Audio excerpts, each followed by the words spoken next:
Hi guys, so I'm back again with another video.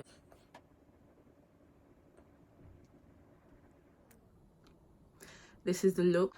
I'm actually feeling myself. Like, every day feel yourself in real. Actually quite happy with this look. Like, when I say happy with this look, I mean in particular my eyeshadow, because my face was doing the most, especially underneath my eyes. It just likes to act a mess every time it just wants to be doing the most every time. Like a talk chit chat video. So we actually start with uni. Decided not to go to my graduation. I know a lot of people ask me why. It's just personal choice. Like, I just didn't want to go. A lot of people used to ask me like, how was my uni experience? Honestly, I feel like uni is not worth it. And this is my own opinion, bearing in mind tons of people have different opinions. Honestly, I feel like I made lifelong friends rather than the degree or the education itself. We're in a generation, or we're in a time where our degrees mean nothing. I think like what we're studying does not mean anything in like the actual work life, because there's people out here that have firsts, if that's how you say it, but they've like gotten awarded a first in a top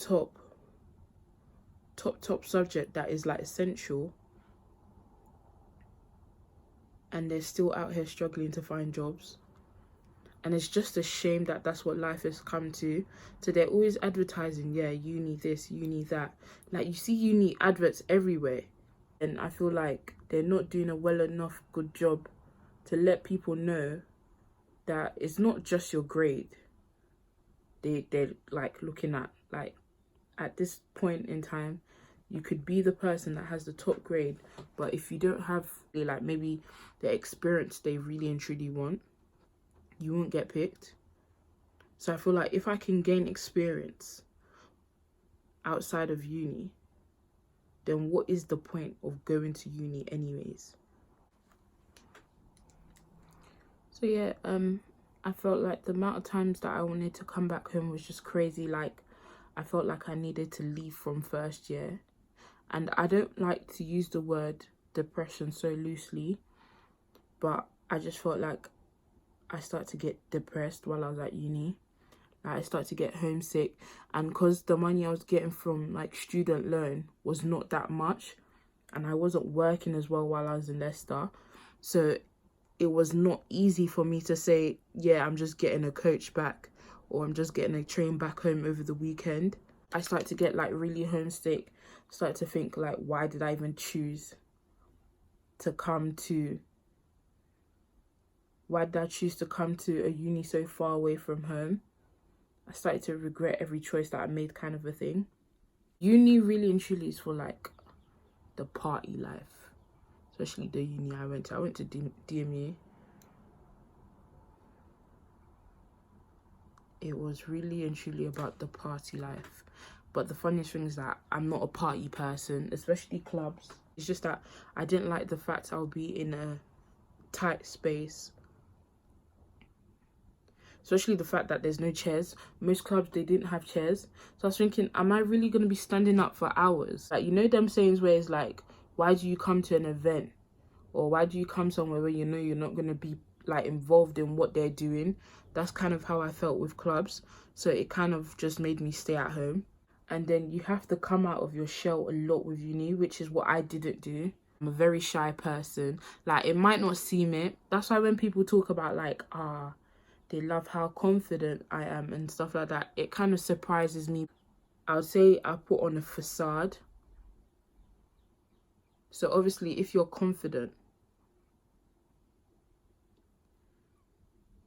you're not easily targeted, if you get what I mean. Around college times, I started to learn how to put on a facade, like how to basically act confident. I was a very shy person, and I feel like it kind of affected me in the sense that because I got sent back home, so I got sent back to Nigeria because of my brother. So my brother was a very naughty child, so me and my brother got sent back to Nigeria for like 5 years to basically just learn manners and learn the culture. Like, it felt like all my peers had basically developed, and they've like, what would I call it? They've started to like grow into their kind of person. I had just come back and I'm just learning. I'm just picking up like all that's going on around me. So it was quite difficult to kind of learn how to find yourself, or try and find yourself, and also learn how to like fit in. When I got back from Nigeria, I kind of didn't go out. I was very shy, so I didn't go out and play. I would have told my younger me, like, literally still go out, go and have fun, like, don't care what people say and don't care what people think. I always get a lot of people saying to me, oh my god, I love how confident you are. Or like, if my friends or people that are close to me like kind of post me, I always get that kind of, oh my god, you're so confident. I love how she doesn't care. Because obviously, I'm not a small girl. Like, I'm not these inny bitty girls. Like, I'm not tiny. Like, I'm a big girl. Like, I'm a big girl. I think a lot of people expect me to kind of shy away, or because of the world we're in, a lot of people expect you as a big girl or someone that doesn't fit into the social norm of this world. A lot of people expect you to be all timid and like shy away from people or shy away from events. And I kind of was that person, I won't lie. I feel like everybody that has an insecurity, they kind of are that person at one point in their life. They actually do kind of shy away from things and shy away from places, or they just don't talk to certain people.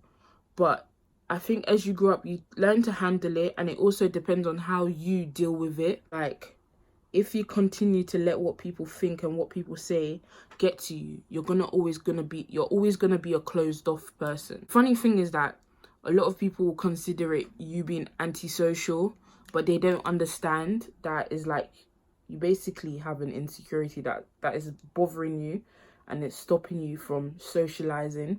With me now, I've just learnt to love myself. I can't say it any better than that. I've learnt to love myself, insecurity or not. Like, there's tons of things that I wish I could change about myself. And I don't lie, there's tons of things that I always used to question God and be like, even up to now, I'd be like, God, why? And it's part of how I've been brought up and what my mum taught me. If you're a big girl, it doesn't make sense for you to be dressing like you're slim. Like, it doesn't make sense for you to be dressing like a size 8 if you're a size 18. You basically dress to your body type. Like, that's what I've been taught. And even if you do choose to do that, who is anyone to tell you you can't? Do you get what I mean? Who is anyone to have a say in how you dress or how you feel in what you wear? No one. They don't have no say. Like, please, I beg you. And the funny thing is, these people, yeah, that are most likely to open their mouth, they have their own things that they're thinking, I wish I could change this, wish I could change that. But to kind of draw away the attention from themselves and to make themselves feel better, that's when they start targeting other people that they consider more vulnerable. So I just learned how to like overlook them. Like, if anybody look at me funny, I look at them funny. Yes, God gave you eyes, God gave me eyes. Yes, look at me. I'll look at you too. Yes. Yes. Do you get what I mean? Like, I have that kind of attitude. I don't know if it's a thing. I think it's kind of how I grew up as well. Like, I've grown up to just understand that, please, nobody can really affect you unless you allow them to affect you. I have moments where people look at me funny and think, raw, like, okay, like, you're a big girl kind of a thing. And in my head, I think, when I see anybody look at me funny, anyone knows me, and I feel like even without me knowing, I have a natural screw face. I'm very quick to screw my face. So when I do screw my face, it's like, can I help you kind of a thing. So imagine someone that has a natural screw face to then having them choosing to screw. Like, it's quite bad. You start to learn that the smallest detail in this world, or the smallest thing that someone can say, you kind of overlook it. And I don't know if I'll say it's a good thing or a bad thing, because subconsciously, psychologists out here, subconsciously, your mind could be absorbing it, and you could be absorbing it, and then it will later on affect you, because that does happen, psychologists. So subconsciously, I feel like you can basically be affected by the words of others. But I feel like that's what I did that kind of worked for me, in the sense that I have this I don't give a attitude. Like, I really don't. Like, I honestly don't. And I feel like I'm a very fashionable and creative person, so I kind of know how to dress to my size, if that makes sense. Like, I know how to dress to what fits me. So yeah, my tip for confidence: please don't give a toss what anyone says. Like, literally just do what makes you happy. At the end of the day, they're not living your life, you are.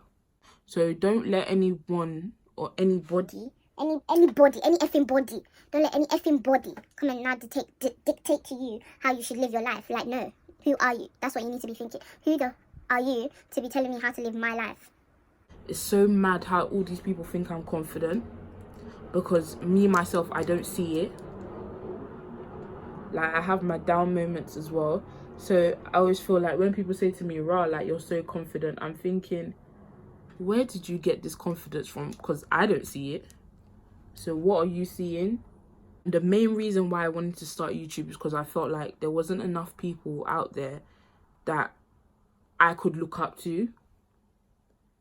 I didn't have enough role models. I felt like the typical beauty blogger seemed to be so perfect. They were like, should I say, in a box.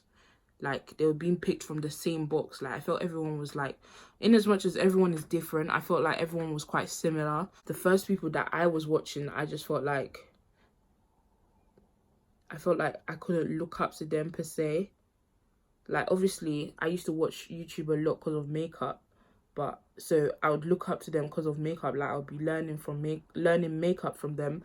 But about like real life stuff, confidence, there wasn't a lot of people that I could say I resemble, or I could say I feel like, yeah, you're me. Do you get what I mean? So if it's a friend, a workmate, family, that they're able to break you down and break your confidence down rather than picking it up and putting it back together for you, then they're not meant to be in your life. That's the kind of mindset I feel like you should have. If someone can break you down, so actually when I say break, I mean dissect, chop, decapitate, or whatever they call it, decapitate your confidence, knock it so far down that you feel so crap about yourself, they're not meant to be in your life. Simple. I feel like I've had my own fair share. Obviously, I'm still young. I'm still a young baby. From my, I don't want to say experience, it makes me sound so old, but I would say it's my experience because it's me that lived it. But I would say from my own experience of friends, it's a very, should I say, touchy subject? Like, it's a very touchy one, honestly. And I feel like as you grow up, you start to realise friends come and go. I'm so sick of girls. Like, honestly, I feel like guys can shag you as well, but not to the extent of how females shag you. Like, I'm just so sick of females. Obviously, I don't want to say all females because not everyone's like that. But there's some females that you honestly, you need to question their positions in your life. Because when you get to that age of year 7, that's when you start to get all these silly friends. Oh crap, it's gone up. Okay, yeah, we're gonna do something about that. I'm overdoing it. Instead for me to do my makeup, I'm talking bears. Okay, what's next? Like, a story off the top of my head. This girl now, it was kind of a thing where I kind of made friends with her friend. She very much made me feel uncomfortable. You know when a dog basically wheeze on an area, is it an area or like a pole or something, to let it be known like that's mine. That's kind of the vibes that I was getting from her. And then I kind of clocked her behaviour, so I then told my friend that, rah, this your friend is doing a bit too much. Like, I feel very uncomfortable with her. Like, I feel like she's making me feel a type of way, kind of a thing. And she kind of just overlooked it. So when you don't see something that someone else is telling you, you're very quick to dismiss it because you haven't seen it yourself. So she dismissed it. Her real persona kind of started to show. So she kind of then realized that, rah, I was telling the truth.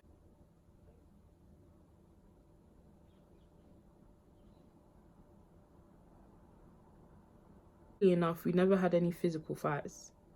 I actually don't have any physical fight stories. The only ones I have is with my brother. Like, me and my brother were like really and truly the human version of Tom and Jerry. Like, to the extent that there's been times where there was one time in particular, I think this is the one that I can remember the most, because when I think about it now, it's so stupid. But he slapped me, so I called the police on him. So I'm basically trying a new foundation, and it is a black-owned business. That's a business. I think this was the closest color they had to my shade. So, but then again, I'm a very weird person when it comes to my shade color.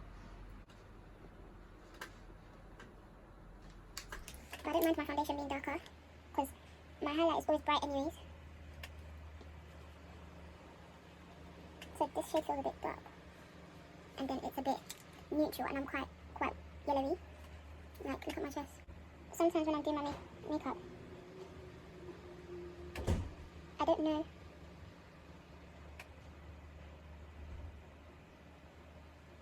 You gotta keep shut at this point so you don't do your own thing with your brows. And I know it looks pink.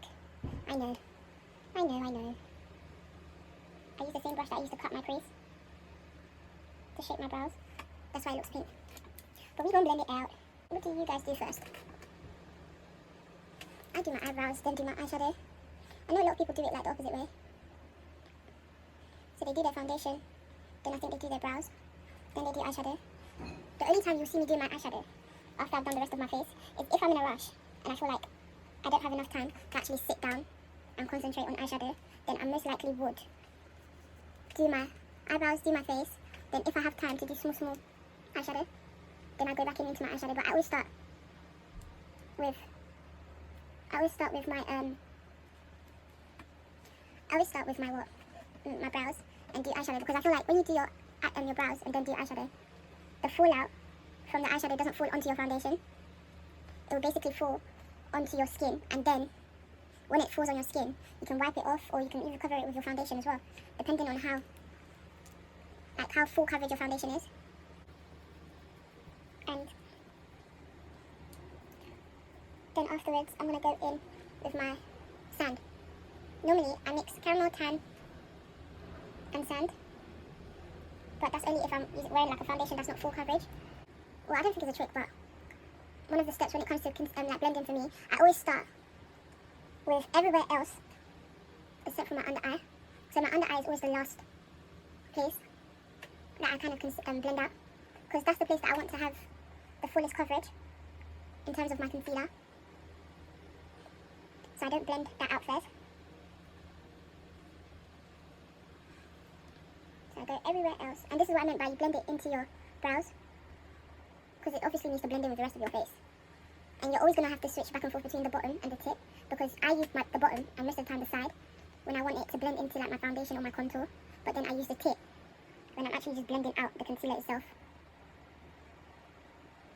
Obviously don't leave this part to dry too long, just because these Maybelline concealers, they dry up quite quickly, and once the concealer is too dry you can't blend it out. It's quite difficult to blend it out because it's really light, and then I don't apply it directly underneath my eyes neither.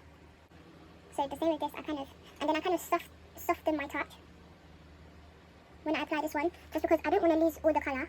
Like, the whole point of you adding a lighter colour so is that the under eye is just a bit lighter. My eye before I put the powder, so I kind of basically put the powder on the reverse side and then go in with the side that doesn't have anything and basically blend everything out. Like here I can see a crease forming, so I basically just blended it out before I put the powder. The one thing I realised with these Maybelline reverse concealers though, I forgot what they're called, reverse something concealers, is that, I don't know, maybe it's because I use a lot of concealer, it's very quick. It's very quick to, what's the word, to start like breaking apart.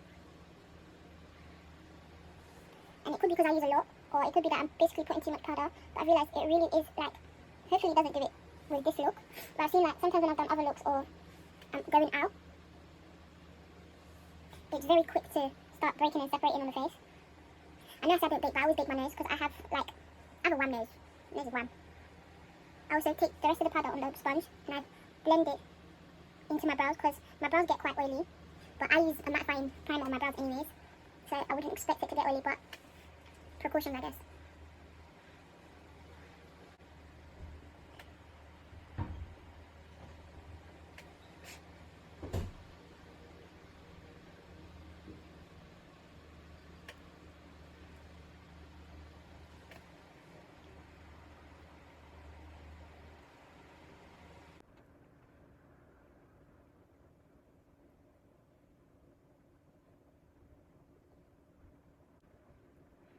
And I just want just a needle lip.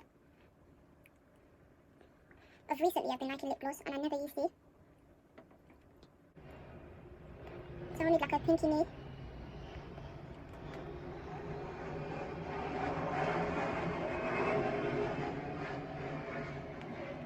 Like so. Then this last step, because that's my everyday lip gloss, so I put it back in my bag. But this last step is not necessarily, necessary, but it's the Avon lip plumper. I'm not gonna lie, I don't think they sell these no more, so I always get them from Amazon. I mean, well, I think you can get it from Amazon, but I always get it from eBay. And I like it because you feel it tingling, and when it tingles, it means like it's plumping your lips. So I like the tingling sensation from it. And that is my everyday lip gloss as well, so back in my bag. And that's it for my look. My hair. Wow. Wow. Really that. Wow. So just blend. So I basically just use my hands and like comb out the curls. Like so.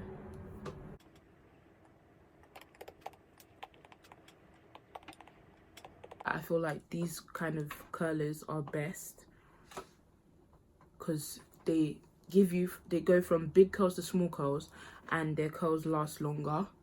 I said that, look, my edges, they're not cute, but if you wanted to, you could. Because sometimes the wind can be very dangerous and you see that your hair will be like this. Like, and everyone can see your edges, so I would suggest like, what's the word? Like, taming them, that's it, taming them, because my hair is natural, so it needs to be tamed, very much tamed. And I hope you like the video. Like, obviously, y'all know from my last video that this hair is Uni's hair, and my accents are so bad, oh my god. But if you tell me to put on an African accent now, a star. A flipping star. These curls, I just used my curling wand. Where is it? I just used this curling wand and it literally did the job. Like, this curling wand is amazing. I've had it over a year plus now, but I don't use it consistently. Andrew Barton curling wand, and it's beautiful. I think when I bought it, it was about, at most, the most expensive that I can say, I think it was £30. This is the hair and the makeup. I don't know, like sometimes I feel like I should be talking to you guys rather than just doing the makeup. And remember to thumbs up, subscribe, share and like. Bye guys.